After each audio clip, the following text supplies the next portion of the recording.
এই দালালরা এই দেশটাকে জিম্মি করে রেখেছে, কিন্তু দালালদেরকে ধরা হয়েছে। দে আর এক্সপোজড রাইট নাও। এই সুশীল সমাজগুলোকে একটা একটা ধরে কাউয়াকে খাওয়াইতে হবে, নইলে এই সমাজ শেষ হয়ে যাবে। এগুলো এক একটা হারামির বাচ্চা, এক একটা ভারতীয় দালাল। ওসমান হাদির উপর সম্প্রতি যে হামলার ঘটনা ঘটেছে, জড়িতদের প্রাথমিকভাবে চিহ্নিত করা গেছে, তাদের কাউকে ছাড় দেওয়া হবে। শাওন, আনিস আলমগীর, মর্জুনুল আলম পান্না, ডাক্তার জাহেদ, শাহেদ আলম, আব্দুল তুষার, মারিয়া কিসপট্টা, প্রথম আলোর মতিউর রহমান সহ গং, এদের মনে শান্তি নাই। আমি ভারতকে বলবো যে আমাদের দেশে খুনিদেরকে আপনারা আশ্রয় দেওয়ার মাধ্যমে কি মেসেজ দিতে চান? বাংলাদেশের যে দলগুলো ঘুষ দুর্নীতি করে বিদেশে টাকা পাচার করে ভারতের দালালি করে, সেই দলগুলো হচ্ছে স্বাধীনতার পক্ষের শক্তি। অর্থাৎ মোদির আজকের এই পোস্টে বাংলাদেশিরা মারাত্মক প্রতিক্রিয়া দেখিয়েছেন এবং তা তুলপাড় সৃষ্টি করেছে ইতিমধ্যেই। এই প্রথম 54 বছর পরে বাংলাদেশের জনগণ, এই মানুষগুলোই আসলে সেই মানুষগুলো যে মানুষগুলো আসলে বেসিক্যালি এতদিন ধরে হাদির মতো মানুষকে, হাদির মতো দেশপ্রেমিককে হত্যাযোগ্য করে তোলার জন্য সর্বোচ্চ চেষ্টা করছে আমি মনে করি। এই হারামিদের, এই কুলাঙ্গার হারামিদের হৃদয় এখনো কাঁপে না, কারণ এরা তো ধান্দার জন্য বসেছে, ধান্দার জন্য বসেছে। মহান বিজয় দিবস উপলক্ষে মাননীয় প্রধান উপদেষ্টা প্রফেসর ডক্টর মোহাম্মদ ইউনূস জাতির উদ্দেশ্যে যে ভাষণ দিয়েছে, এই ভাষণ বিএনপিকে মারাত্মকভাবে হতাশ করেছে। এখনো দেশের ভিতরেই রয়েছে শরীফ ওসমান হাদির উপরে হামলাকারী সেই কুখ্যাত সন্ত্রাসী। কিন্তু এবারে 16 ডিসেম্বর আস্তে আস্তে, না 16 ডিসেম্বরে হয় না এই ব্যাপারটা, কিন্তু 16 ডিসেম্বর আস্তে আস্তে যত কিছু চেঞ্জ হয়েছে বাংলাদেশে, তাতে এরা প্রত্যেকে, এই আওয়ামী বাম গোষ্ঠী, এরা সবাই টের পেয়ে গেছে দিন সেভাবে যাবে না। আসসালামু আলাইকুম প্রিয় দর্শক শ্রোতা, আশা করি সবাই ভালো আছেন। নতুন একটি ভিডিওতে সবাইকে স্বাগতম।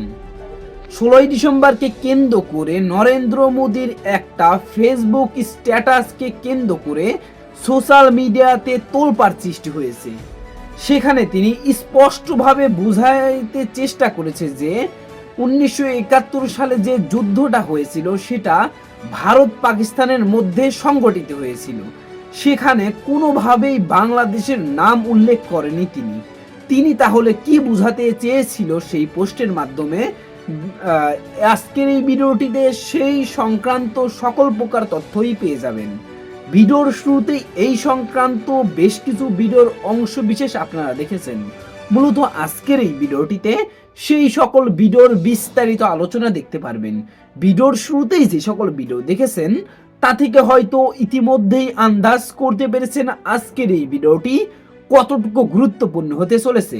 অতএব চলুন না টেনে একটি লাইক দিয়ে সম্পূর্ণ ভিডিওটি দেখে আসি। হাসিনা উচ্ছেদের পরে আজকেরটা সেকেন্ড 16 ডিসেম্বর, সেকেন্ড আবার এর গুরুত্ব বেশি প্রথমটা হচ্ছে কেন? কারণ গত বছর যে 16 ডিসেম্বরটা ছিল সেটা ছিল কেবল হাসিনা উৎখাত হয়েছে আগস্টে, তারপরে 16 ডিসেম্বর। ফলে ফাইনালি এটা কি ধরনের টার্ন, মোচরটা কিভাবে আনবে সামাজিক রাজনৈতিক পাড়ায়, সেটা তখনও অতটা বোঝা যায় নাই। মনে করা হয়েছিল আর সব ঠিক হয়ে যাবে, বিশেষ করে আওয়ামী লীগ সংশ্লিষ্ট, শুধু আওয়ামী না, আওয়ামী প্রগতিশীল বামপন্থী যত গোষ্ঠী ছিল তারা মনে করছিল এই তো আমাদের দিন আগেকার যেমনই ছিল, এই মুক্তিযুদ্ধ চেতনা বেচে আমরা আবার দুনিয়া চালাইতে পারবো, এরকম ধরে নেওয়া হয়েছিল। কিন্তু এবারে 16 ডিসেম্বর আস্তে আস্তে, না 16 ডিসেম্বরেই হয় না এই ব্যাপারটা, কিন্তু 16 ডিসেম্বর আস্তে আস্তে যত কিছু চেঞ্জ হয়েছে বাংলাদেশে, তাতে এরা প্রত্যেকে, এই আওয়ামী বাম গোষ্ঠী, এরা সবাই টের পেয়ে গেছে দিন সেভাবে যাবে না। এত কথাগুলো বলছি এই জন্য, আজকে সমকালে একটা রিপোর্ট ছাপা হচ্ছে, কমেছে বিজয় দিবসের আয়োজন। কেন কমলো এইটা নিয়ে আজকে প্রসঙ্গে কথা বলবো। প্রথম কথা হলো যে প্রত্যেকটা এগুলো একটা ইডিওলজিটা, আসলে বিজয় দিবস তো বিজয় দিবস বলে কিছু নাই। বিজয় দিবস ইজ ইডিওলজি, যে পলিটিক্যাল ইডিওলজি, যেটা দিয়ে আপনারা দিবস কায়েম করেছিলেন, এবং আপনারা যে দিবসের যোগ্য সেটা সবসময় সেই প্রদীপ জ্বালা রাখতে হইতো, কিন্তু অলরেডি এটা ফুটুস, এই বেলুন ফুটা হয়ে গেছে। হাসিনা 15 বছরের এই অত্যাচার, এই শোষণ, চুরি, একদম বাংলা কথা বললে আর আয়নাঘর, এর ধাক্কায় এবার এটা পুরো শুয়ে পড়ছে। এরই আরেকটা ভাষা হলো যে এবারে 16 ডিসেম্বর আয়োজন কমে গেছে। আপনাকে যে বয়ানটা ধরে রাখতে হবে তো নাকি? আপনি মুক্তিযুদ্ধের বয়ান দিয়ে কয়দিন চলবেন? আপনি যা বলছেন তার সঙ্গে বাস্তবতার যে মিল নাই। আপনি যে ইন্ডিয়ান দালালি করার জন্য এই কথাগুলো বলেছিলেন, শুরু করেছিলেন, যেটা 54 সালে প্রমাণ করা যায় নাই, মুসলিম লীগ হেরে গেছিল, এটা এখন আস্তে আস্তে আস্তে এটা স্পষ্ট হচ্ছে। না, খারাপ দিকও আছে। জামাত ইসলাম অনেক এমন কিছু বলতেছে যেটা তাদের অপরাধ ছিল, সেটাকে তারা এই সুযোগে চালা দেওয়ার চেষ্টা করছে। ফাইনালি কোথায় গিয়ে দাঁড়াবে সেটাও তাদেরকে বুঝে দেখতে হবে। আমি মনে করি না যে তাদেরও সব বয়ান আমরা 71-এ ভুল করি নাই বললে এটা চাপাই দিলে এটাই মানুষ খেয়ে ফেলবেন না, এটা খাবে না, ফাইনালি এই জায়গায় যাবে না। বাট এটা প্রথম দিককার আপনারা উচ্ছ্বাস বানাবেন, কিন্তু উচ্ছ্বাসটা টিকাইতে পারবেন কিনা এটা হচ্ছে মুখ্য জিনিস, এবং আপনারা টিকাতে পারবেন না, এটা আমি নিশ্চিত। যেমন আরেকটা দিক অনেকের আছে, একদিকে যেমন পাকিস্তান বানানোকে 47 সালের পাকিস্তান বানানোকে উপেক্ষা করার চেষ্টা করেছে, বিরাট অপরাধ, পাপ করে ফেলেছি আমরা একটা, এরকম একটা বয়ান আছে, এবং এটির উপরে দাঁড়ায় আছে এই 71। আর এখন যেহেতু এটা সরে যাচ্ছে, বলে একই সঙ্গে পাকিস্তানি ভালো ছিল, আবার পাকিস্তানের সাথে মিলতে হবে, এরকম ধারণা কেউ আছে, এগুলো শুরুর দিকে বলতেছে উচ্ছ্বাসের ঠেলায়, কিন্তু আলটিমেটলি এটা রিয়েলিটিকে ফেস করবে যখন, তখন আস্তে আস্তে থিতু হয়ে যাবে, যখন তখন টের পাবে যে ইটস নট এ রিয়েলিটি। ঠিক আছে, এখন আলাদা হয়ে গেছে, আলাদা হয়ে গেছে, এখন আর আপনি চাইলেই পাকিস্তানের সাথে আবার কোনো একটা এক রাষ্ট্র এটা করতে পারবেন না, এটার বাস্তবতাটা নাই।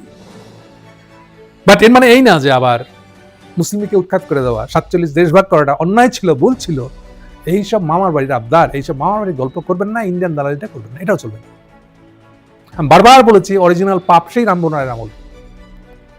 আজকে তো একেবারে সিরাজ ইসলাম চৌধুরী, রেমান সোমান সব লিখা পড়ে ভাষায় দিচ্ছে পত্রিকা, আরে তাদের একাত্ম চলে যাইতেছে, শেষ বেলায় একটু যদি কলম টলম ধৈর্য এটাকে চাঙ্গা করা যায়, আবার আসেন আসেন একটু লিখি, কিন্তু প্রত্যেকে লিখতে গিয়ে টের পাচ্ছে যে তাদের বয়ান ফুটা, তাদের বয়ান জাস্টিফাই করার মতন কোনো কাজ এখন দেখাতে পারছে না। বিশেষ করে 16 বছরের হাসিনা শাসনের পরে আপনি মুক্তিযোদ্ধা বেচবেন? হ্যাঁ, এক মুক্তিযোদ্ধা বেচ্চা বাপের ছবি তোলার এই যে স্কাল্পচার বানায়, পরিণতি কি হয়েছে এখন? বাংলাদেশের স্কাল্পচার ভেঙে দেওয়া, শেখ মুজিবের মূর্তি ভেঙে দেওয়াটা একটা ইয়ে হয়ে দাঁড়াচ্ছে, রেওয়াজ হয়ে দাঁড়াচ্ছে। এই পরিস্থিতির কোনো ব্যাক নেই আপনার, আপনি এখন এই সলিড হিসাবে চাইলেই আপনি গল্প লিখতে পারবেন? আপনি নিজেই তো জানছেন যে গল্প জমতে আছে, জমছে না কেন? কারণ আপনার যে বয়ানটা শুরুতেই মিথ্যা ছিল, এখনো মিথ্যা, আর এটা এখন কমপ্লিটলি ফুটা হয়ে গেছে। নতুন বয়ান লাগবে, নতুন রাজনীতি লাগবে, নতুন রাজনৈতিক কাজকর্ম লাগবে, বাংলাদেশকে পুনর্গঠন করতে হবে। সো আপনি পুরান বয়ান দিয়ে পুনর্গঠন করতে পারবেন না, এটা হচ্ছে একদম অরিজিনাল মূল কথা। কিন্তু এইগুলাকে নতুন বয়ান দেয়া পুনর্গঠন না, এর রেহমান আপনার সেই যোগ্যতা আছে, না সিরাজ ইসলাম চৌধুরী আপনার সেই যোগ্যতা আছে। ইউ আর লস্ট, আপনার হেরে গেছেন, হারু পাট্টি, আপনাদের চিন্তা দেউলিয়া হয়ে গেছে। চিন্তাকে সবসময় আপ টু ডেট করতে হয়, চিন্তা একই জায়গায় থাকে না, থাকতে পারবে না, তার খামতি তাকে নিজে থেকেই দূর করতে হয়। কি কি খামতি আছে সেটা পূরণ করে নতুন করে দাঁড় করতে হয়। পারলে প্রতিদিন সকালে উঠে চিন্তা করতে হয় যে গতদিন পর্যন্ত যা যা চিন্তা করছিলাম ওগুলোর মধ্যে কি কি ভুল ছিল, পারলে তো ওগুলো সবই আজকে সকাল থেকে সংশোধন করে নেবেন। মানুষ পারে না, শুরু করে আর কি কি সংশোধন করে নেওয়া যায়, আরো বেটার করা যায় কিভাবে।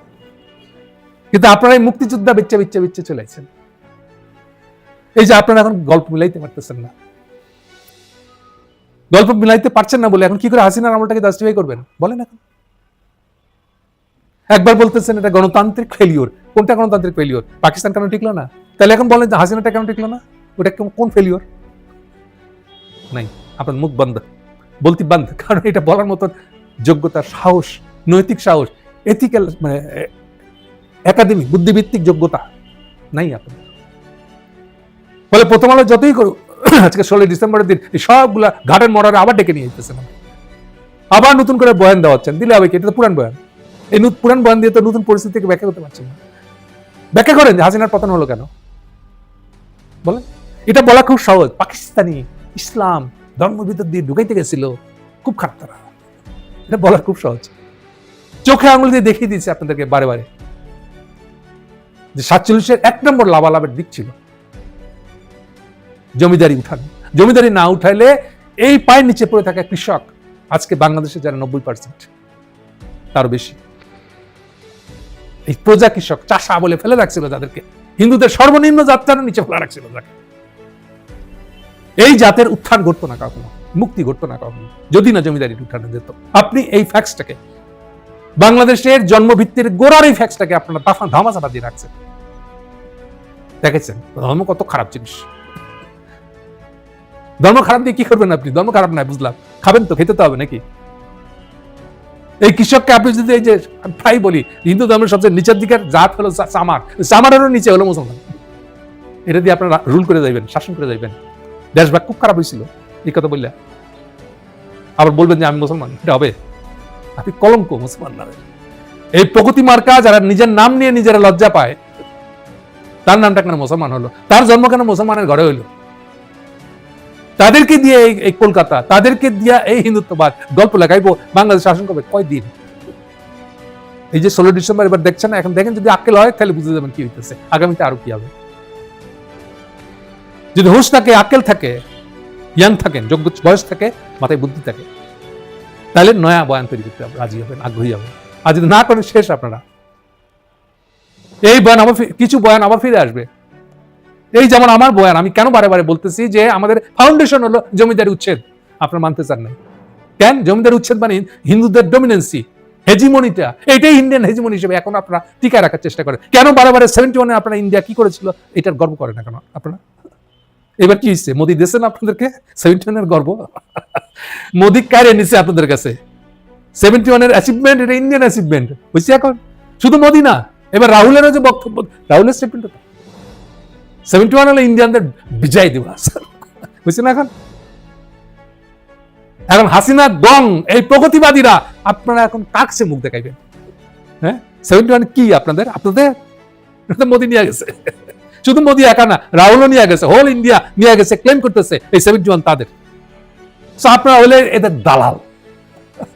এইরকম ন্যাংটা হয়ে গেলেন আজকে। সুবিধা অসুবিধা হলো আপনাদের এই যে আপনাদের লজ্জা নাই। এইটা দেখার পর আবার এটা ঢাকার জন্য আরেকটা বয়ান আনবে, চোখে আঙুল দিয়ে দেখা দিচ্ছে মোদি, আপনাদেরকে পুছেও না, আপনাদের গোনা ধরে না সে, এই জন্য চোখ বন্ধ করে এটা ইন্ডিয়ানদের ক্রেডিট হিসেবে নিয়ে গেছে।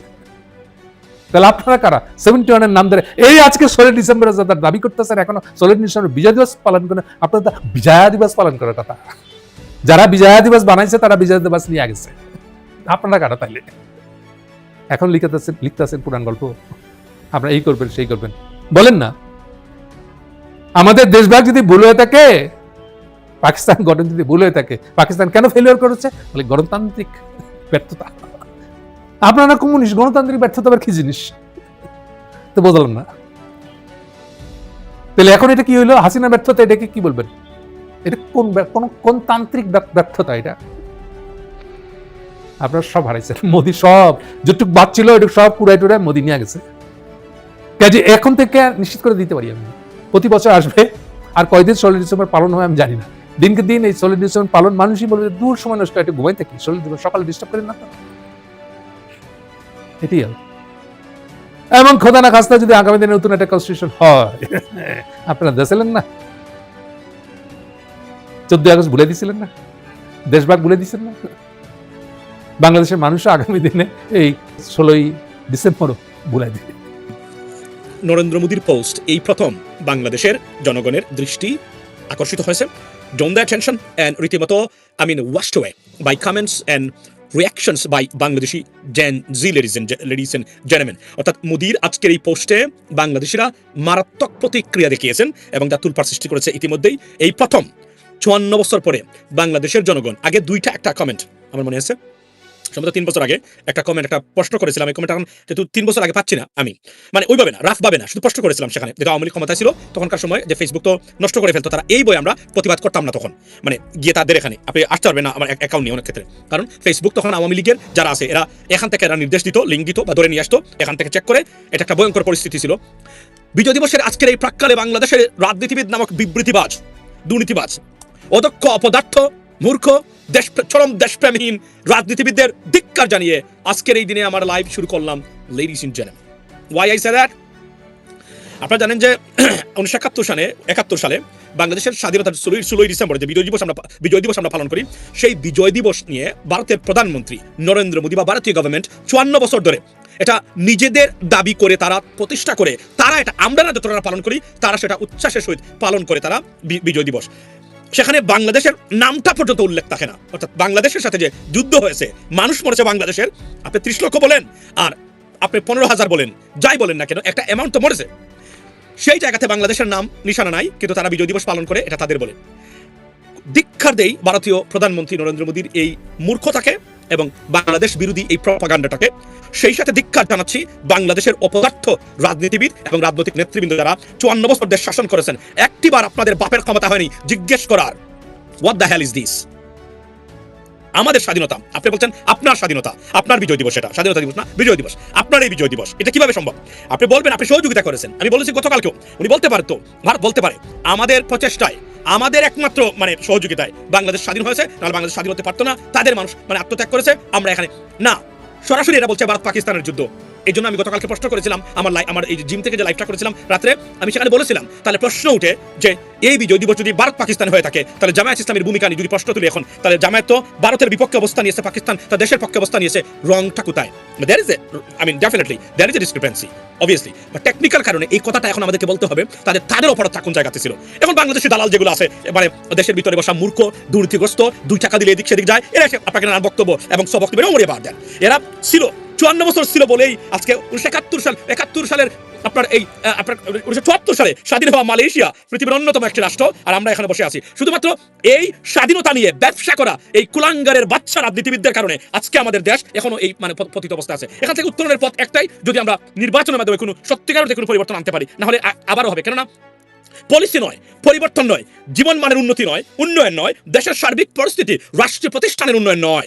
তারা মনে করে 1971 গুণগান গেয়েই তারা বাংলাদেশে রাজনীতি করবে আর লুটপাট করবে বিজয় দিবসের আপনার এই কি দিয়ে। বিজয় দিবস আমার বাবাই করেছিলেন, আমার দাদাই করেছিলেন, সুতরাং এই দেশটা আমার টাকশাল, আমি এখানে লুটপাট করতেই পারি, কেউ কিছু বলতে পারবে না। 21 কোটি মানুষকে বর্তমানে যে নেগেটিভ, ভারতীয় নেগেটিভ দিয়ে জিম্মি করে রাখা হয়েছে, তার নাম হচ্ছে ৭৭, স্বাধীনতা বিরোধী আর স্বাধীনতা পক্ষের শক্তি। পৃথিবীর কোথাও এমন জঘন্যতম মূর্খতা রাজনীতিবিদদের এবং নীতি নির্ধারক, তথাকথিত নীতি নির্ধারক যারা আছেন বাংলাদেশের, আপনি কোথাও পাবেন না। আমি সেদিন ইউনাইটেড নেশনসে গেছিলাম, বিরল একটা রেয়ার এক্সপিরিয়েন্স আমি দেখলাম। সেখানে হিরোশিমা নাগাসাকিতে আমাদের দেশ যুক্তরাষ্ট্র তাদের যে সেকেন্ড ওয়ার্ল্ড ওয়ারে যে বোম্বিং হয়েছিল, আপনি দেখেন, অথচ এই Japan, the biggest trading partner of the United States, they have a serious collaborations and among trading transactions taking place between these two countries, ladies and gentlemen. তারা কি ধরনের, আপনি দেখুন, কল্পনা করে, এখন পাকিস্তান যদি, যেহেতু তারা পারমাণবিক অস্ত্রধারী দেশ, তারা যদি এই ধরনের কোনো ঘটনা ঘটাইতো পরবর্তী সময়, তাহলে কি হতো সেখানে? কিন্তু আজকে দেখেন আপনি দেশের সাথে তারা কোথায়, অথচ আপনি 54 বছরে প্রতিটা ইতিহাস শিখিয়েছে বল।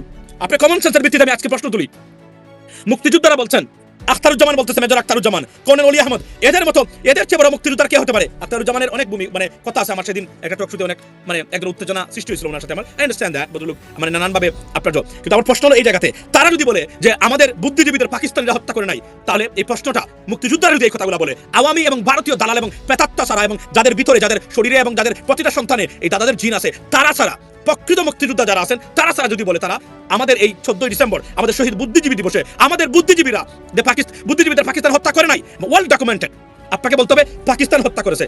ঠিক আছে, পাকিস্তান হত্যা করতেই পারে, এটা তো অমূলক না, যেহেতু তখন পর্যন্ত তাদের প্রেজেন্সটা ছিল, but they were about to go, they were busy to pack up because তখন about the government has the country has fallen, তারা অলরেডি শেষ হয়ে গেছে। সেই সময় তারা লিস্ট করে ধরে নিয়ে মুক্তিযুদ্ধ, মুনির চৌধুরীর সন্তান কি বলেছেন, গিয়ে দেখেন, উনি বলেছেন আমার বাবাকে আপনার এই মানে পাকিস্তানিরা হত্যা করে নাই। এরা খাঁটি আওয়ামী লীগের মানুষ, এরা যদি এই কথা বলে, তাহলে আসুন আমরা এখন জানতে চাই। প্রশ্ন হলো, আমি ভুল হতে পারি, এই কথাটার সাথে আপনি দ্বিমত পোষণ করতে পারেন, you have absolute right, but ladies and gentleman, আমার প্রশ্ন হলো এই কথাগুলা, তাহলে মাসুদ কামাল বলছে আপনারা উস্কানি দিচ্ছেন, this son of bitch is a kid, he's an insect for Bangladesh, so don't worry about that. This son of bitch is an insect. What is his contribution to the journalism? What is his contribution to our progress, our democracy? বলেন আপনি আমাদেরকে। এই দালালরা এই দেশটাকে জিম্মি করে রেখেছে, কিন্তু দালালদেরকে ধরা হয়েছে, they are exposed right now, that is the মানে গুড থিং। আমি বলি, আপনি আমাকে বলেন, তো আমি বললাম মানে বুদ্ধিজীবীদের ভারতে মানে কি করেছে, মানে পাকিস্তানিরা মানে হত্যা করেছে, আই আন্ডারস্ট্যান্ড দ্যাট, করতেও পারে, এটা একদম করতে পারে না, তার তো নয়। কিন্তু আমার প্রশ্ন হলো, তাহলে আপনারা ওয়েল ডকুমেন্টেড এটাকে সেটেল করলেন না কেন 54 বছরে? এটা তো আমি জানতে চাই, কেন করলেন না, কেন করতে পারলেন না? আপনারা ইচ্ছা নাই, কারণ ওই যে ভারতীয় নেগেটিভ বিক্রি করে খাইতে হবে, যেভাবে জঙ্গিবাদ, মৌলবাদ, টেরোরিজম বিভিন্নভাবে হেনস্থা করার চেষ্টা করা হয়। বাই দ্য ওয়ে, বলে রাখি যে I condemn the terrorist attack, I mean, in Australia on the occasion of Hanaka in Bondi Beach, ladies and gentlemen. The terrorists, they were come from India, they're not from any other country, and their identity is still in a limbo because they haven't been identified clearly or adequately. যে এরা কারা আসলে, there is a mixed reactions about their identity, ladies and gentlemen, but clearly they are coming from, they are coming from India. They are Indian origin immigrants living in Australia, and they committed these atrocities, the terrorist act of terrors or terrorist activities in Australia, ladies and gentlemen. We condemn. I mean, whoever did it in the name of anything, they are the real terrorists. They should be punished and brought to justice and should face the full course and the real course of justice. They're trying to defame, I mean, a really particular religion in the name of this kind of activities. Ladies and gentlemen, please reject this kind of violence, terrorists. I mean, in the sake of, or I mean, honestly speaking, but the greater interest of our the peace and prosperity of this world, ladies and gentlemen. So, Bondi বিচার terrorist যারা ছিল, সেই টেরোরিস্টের পরিচয় দে আর ভারতীয়, Indian. তারা ভারত থেকে এসেছে, আমরা জানি না কিভাবে কোন জায়গা থেকে এসেছে, কি করেছে তারা, কার সাথে তাদের সম্পর্ক ছিল, বা they are the terrorist, real terrorist from India, in the name of any religion. They are the real terrorists. They should be punished. I mean, honestly speaking, I urge government, but Australia probably they don't have death penalty. If so, I would urge the Australian government, punished anywhere relating to that, ladies and gentlemen. So here's the stuff. এখন প্রশ্ন হলো এই জায়গাতে আমরা এখন আসি মূল বক্তব্যে। সো আজকে আপনি দেখেন এই নাম দিয়ে বিজয় দিবস, এবং আজকে দেখেন দেশের স্বাধীনতার 54 বছর পরেও এগুলা বিক্রি করে খাচ্ছে এক ধরনের, না আছে পলিসি। এরা কথা বলে খাদের বিজয় দিবস নিয়ে তাদের মাতামাতি, কারণ এই বিজয় দিবসের দোহাই দিয়েই বাংলাদেশের নামক রাষ্ট্রটাকে লুটপাট করা যায়। আর প্রবাসী যারা আছেন এই মুহূর্তে আমার লাইভে আপনাদের উদ্দেশ্যে বলি, এই চোর রাজনীতিবিদরা, এই চোরের বাচ্চারা আপনার টাকা পয়সা লুটপাট করে আপনাদের প্রবাসীদের, এদের বাপের ক্ষমতা নাই বাংলাদেশে $1 নিয়ে বাংলাদেশের অর্থনীতিতে যোগান দেওয়া, সহায়তা করা, বরং আপনাদের পাঠানো রেমিটেন্স এবং এই বিলিয়ন্স অফ ডলার্স এরা চুরি করে, এবং চুরি করার প্রক্রিয়ায় প্রত্যেকটা রাজনৈতিক দলের নেতৃবৃন্দ তারা জড়িত বর্তমানে, এবং তাদের আকাঙ্ক্ষা, they are desperate to go into the power and so that they can steal your money. Be careful about that. Be aware of these culprits and criminals and corrupted politicians and political environment and establishment, ladies and gentlemen. That's what exactly happening in Bangladesh. Okay, make sure you're aware of this, and the vote is coming, and you vote for the right person, educated and right person and honest person. Do not vote for any corrupted individuals, ladies and gentlemen. আচ্ছা, প্রশ্নগুলো এড়িয়ে গেছে, শুধু ইংরেজি বলে আচ্ছা so এই main জায়গাতে হলো এখন আমার প্রশ্ন হলো যে আপনার এই যে 71 নিয়ে বিজনেস চলছে বর্তমানে, আজকে দেখেন কি ধরনের অবস্থা। আরে বাপরে 54 বছর দেশের একটা প্রতিষ্ঠান স্বাধীন করতে পারে নাই। এরা একটা লেকচার দেয় আমাদেরকে, আমাদের বিজয় দিবস। I understand, motherfucker, this is not your বিজয় দিবস, it is our বিজয় দিবস too, right? সবার বিজয় দিবস সেটা। প্রশ্ন হলো 51 বছর 54 বছর এই বিজয় দিবস, এই তোমরা কি করেছো? তোমরা তো সবাই ক্ষমতার স্বাদ নিয়েছো, কি করেছো তোমরা এই দেশের জন্য বলো? তোমাদের 14 বংশের লুটপাট ছাড়া, 14 বংশের উন্নতি ছাড়া দেশের মানুষের কি পরিমাণ উন্নতি করেছো তোমরা আমাদেরকে বলো। আমরা জানতে চাই। তোমরা তো সবাই মানে এদেশের মালিকানা দাবি করো, এদেশ পরিচালনা করে প্রবাসীরা। এদেশে যদি কোনো সত্যিকার অর্থে কোনো রাজনীতিবিদ থাকে, দেশের স্টেক হোল্ডার থাকে, আমাদের প্রবাসীরা। সেকেন্ড থিং আসি মূল পয়েন্টে। আজকে ভারত থেকে রীতিমতো মানে থ্রেট বা মানে হুমকির বন্যা বয়ে যাচ্ছে সবাইকে। আমি আজকে আমার এই লাইভে আমি দেবতৈন ভাষায় হুঁশিয়ার করে দিচ্ছি, আসনাত আব্দুল্লাহ তারা যে বলছে যে you are the next target after Hadi, take it seriously because এটা কাজ তারা করবে। অর্থাৎ তারা বুঝাতে চায় ভারত নিয়ে কথা বললে কারো রক্ষা নেই, এটা তারা করতে চেষ্টা করবে। কিন্তু আমরা যদি ঐক্যবদ্ধ থাকি, ভারতের মতো সকল্ড ভারতের মতো ফেক সুপার পাওয়ারকে পরাজিত করা সম্ভব। আমি আবার বলি, I believe in Indian integrity, আপনার এই যে তাদের যে টেরিটোরিয়াল ইন্টিগ্রিটি, ডেফিনেটলি তারা তাদের দেশকে নিয়ে শান্তিতে থাকুক, সমৃদ্ধি অর্জন করুক, কিন্তু do not leave us alone. You know, do not interfere and do not do any business with our political system and politics. Okay, stay away from our politics. Bharatke bolchi, Bharatiya government ke bolchi, stay away from Bangladeshi politics. That's the bottom line. You can do whatever you want to do in your country. I wish you progress. I want India and Indian people to live in a harmony, prosperous situation, and honestly speaking, and peace and prosperity. But do not interfere in Bangladesh. Please stay away from Bangladeshi. Any kind of interference in Bangladeshi politics, ladies and gentlemen. That is the bottom line. Second thing holo, গুরুত্ব সহকারে নিবেন, কারণ মনে রাখবেন এটা তারা করবেই। কারণ হাদি কি করেছিল, হাদি 7 সিস্টার্স নিয়ে ম্যাপ দিয়েছিল, ম্যাপ মনে আছে? এই ম্যাপটা এটা তো সরাসরি তারা জড়িত, আওয়ামী লীগ দিয়ে করিয়েছে, সরাসরি তারা জড়িত, এবং তারাই এটা এক্সিকিউট করেছে, তারাই সম্পূর্ণ করেছে। এখন প্রশ্ন হলো, আমি বাংলাদেশের সরকারকে বলবো এই মতে, এই সরকার যাওয়ার আগে বাংলাদেশে কোনো মৌলবাদ নেই, বাংলাদেশে আছে ভারতীয় মৌলবাদ। বাংলাদেশে এই মুহূর্তে ভারতীয় মৌলবাদের সয়লাভ। এই ভারতীয় মৌলবাদের বিরুদ্ধে আমাদেরকে, এবং উগ্র হিন্দুত্ববাদ বা জঙ্গিবাদ যেটা হিন্দু মানে এটার বিরুদ্ধে আমাকে যুদ্ধ করতে হচ্ছে, এবং ভারতীয় আগ্রাসন নিয়ে। বাংলাদেশের মানুষ মৌলবাদী হতেই পারে না। আর আমরা মৌলবাদ যদি কেউ থেকে থাকে, তাকে সর্বোচ্চ আইনের আওতায় আনা দরকার। এবং মৌলবাদ বলতে ইয়াস, যারা মৌলবাদ আছে এরাও দেখবেন কোনো না কোনোভাবে ভারতের সৃষ্টি বাংলাদেশে। আর বাংলাদেশের কোনো প্রকৃত মুসলমান কখনোই সন্ত্রাসী হতে পারে না, কারণ ধর্ম বা মানে ইসলাম কখনোই সন্ত্রাস হতে শেখায় না। যেটা শেখায় না, আমরা অস্ট্রেলিয়াতে দেখেছি, জীবন বিপন্ন করে মানুষকে বাঁচাতে গেছে। এটাই প্রকৃত অর্থে মানে ধর্ম, এটাই প্রকৃত অর্থে মানে মুসলমানদের রীতি হওয়া দরকার। যদিও মুসলমান নামদারি টেরোরিজমের সংখ্যা আছে, এটা বিভিন্ন দেশ বিভিন্ন স্বার্থে তারা তৈরি করে ব্যবহার করতেছে বর্তমানে। কিন্তু কালপিট মুসলমান নামদারি শয়তান যেগুলা, এরা নামে মুসলিম, সত্যিকার অর্থেই এরা কাজে কোনো মুসলমান না, এরা এই ঘটনাগুলোর সাথে জড়িত থাকতে পারে, এবং অনেক সময় তাদের নাম আসে। আমি আশা করছি সম্পূর্ণ ভিডিওটি দেখেছেন, এবং এই ভিডিওর সাপেক্ষে আপনার কি মতামত অবশ্যই কমেন্ট বক্সে জানিয়ে যাবেন। ভিডিওটি ভালো লেগে থাকলে শেয়ার করতে ভুলবেন না। আমাদের এই চ্যানেলে নতুন হয়ে থাকলে চ্যানেলটি সাবস্ক্রাইব করে চ্যানেলের পাশে থাকবেন। আর যারা ইতিমধ্যেই চ্যানেলটি সাবস্ক্রাইব করেছেন তাদেরকে অসংখ্য ধন্যবাদ। দেখা হবে নতুন কোনো ভিডিও নিয়ে, ততক্ষণ সবাই সুস্থ থাকবেন। আল্লাহ হাফেজ।